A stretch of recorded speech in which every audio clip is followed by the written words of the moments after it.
If you are anything like me and feel that going to a baseball game is a perfectly acceptable way to get outdoors, then you have a home here. Welcome to the Go Show.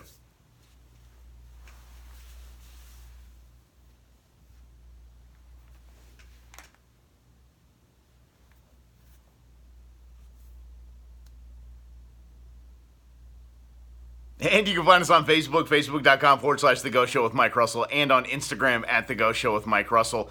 If you're following along, we have, of course, on Facebook our video of the first segment, so check that out, will you? Go on to Facebook and give us a follow, a little like, a little bit of that social media stuff. We're going to talk about social media a little bit later and being that guy on social media.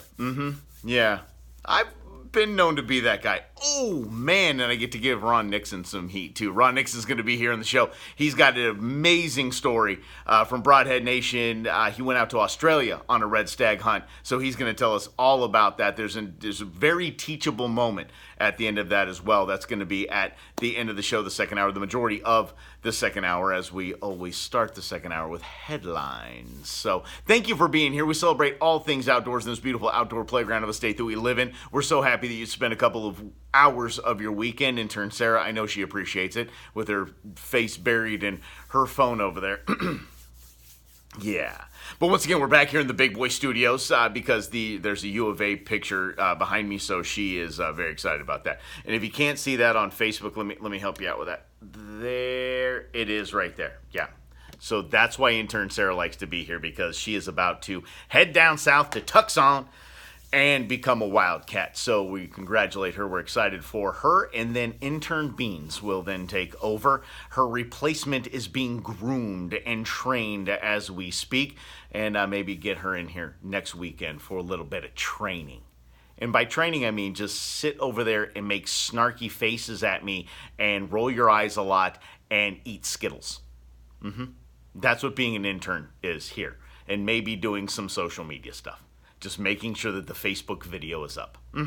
That's what we do. If you have been following along on social media, you got to see I had an amazing experience this week. I got to take a newbie shopping for the first time.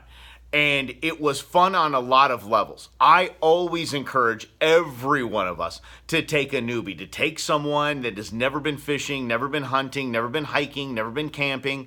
Take them out, expose them to our world, and what that does, of course, is contribute to the North American model of wildlife conservation, and it ensures that the next generation is coming up into the outdoors.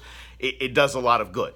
And it bonds you with your friends, and you get to have great adventures, and you get to feel really good about getting someone out and doing something so fun. My good pal Carter and I worked together for a long time, lot of years. Let me go ahead and try the coffee. Hang tight, stand by. Okay, that should get that right back. Carter and I have worked together for a very long time.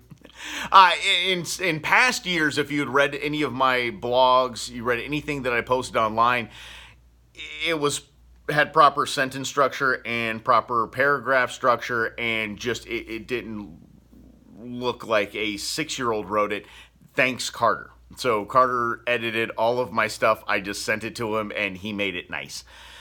Carter is off into different businesses now, and he reached out to me and said, hey, look, I need a fishing pole, and I need some fishing gear. I'm going to be fishing in Mexico, and I'm going to be fishing here locally. But I want one setup. And so I thought, okay, this is going to be a challenge. Let's get this done. Let's hook it up.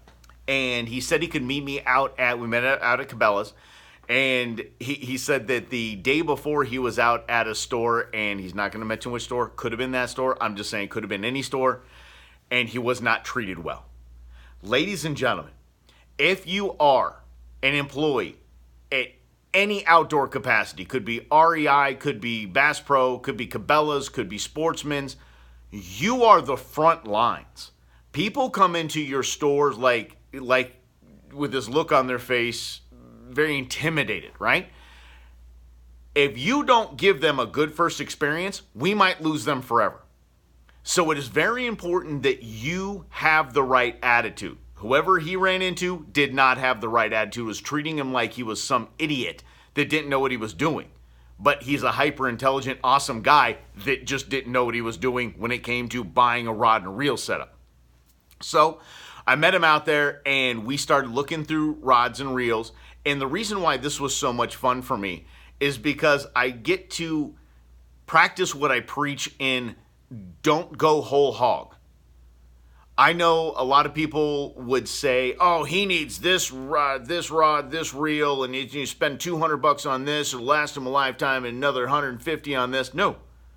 I asked him right away, what was your budget? He goes, I want to stay kind of under $100 if I can. Yeah, okay, we can do that. Absolutely, we can do that. And my mind immediately goes to Shakespeare. My mind, not that kind of Shakespeare. It goes to the ugly stick. I'm telling you, I don't think there's a better rod for newbies than an ugly stick.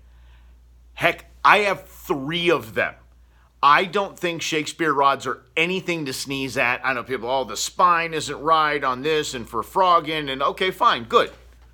That's you, and that's where you want to be. I'm talking to the newbies. It's inexpensive, they're durable as all get out, and one of them is called a wumpin stick.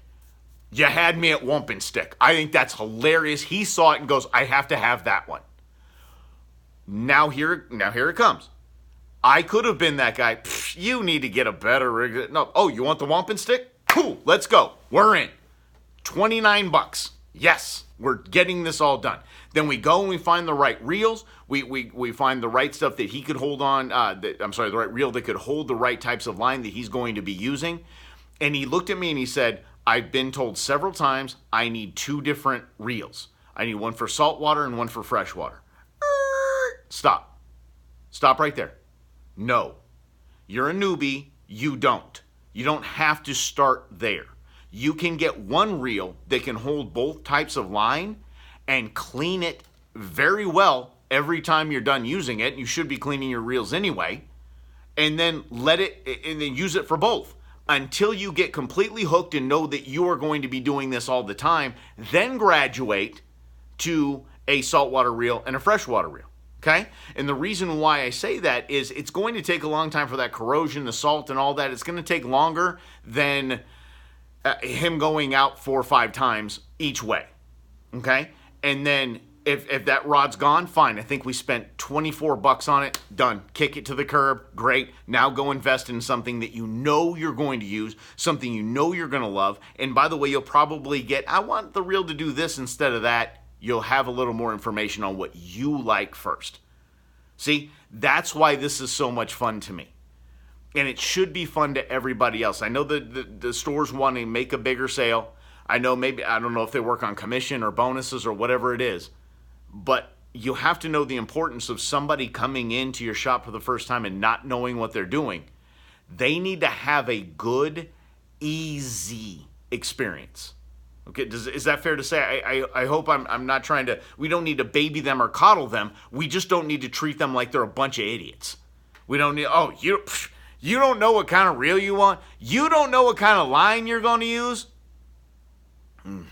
Man.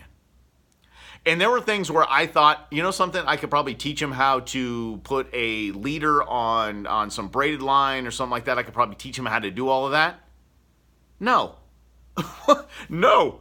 I just said, hey, you should probably look up on how to do that. And he goes, yeah, I've been looking at YouTube videos. He was already ahead of me on that, which probably newbies are ahead of you anyway. But you don't have to teach them all about this stuff. Let them learn on their own. You learned on your own. You learned on your own without videos. You had your dad barking at you over your shoulder.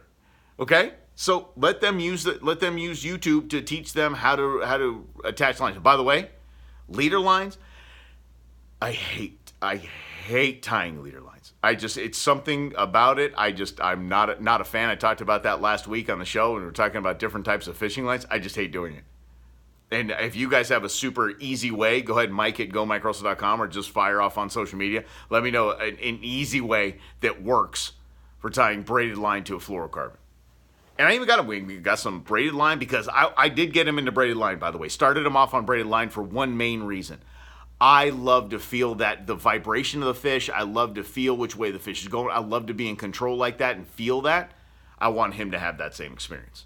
So I didn't just say, yeah, grab some, easy casting mono or some fluorocarbon. I'm like, let's start with one advanced feature here, and start with the braid, and then we'll attach it to the line. So I wish him and his wife nothing but tight lines, and I will help them every step of the way. Today I'm going to be taking pictures of the bait that I use, the tackle that I use, so he can go get that as well. Got a big show for you. A lot of good stuff coming up. Something brand new from Hobie. Oh my gosh.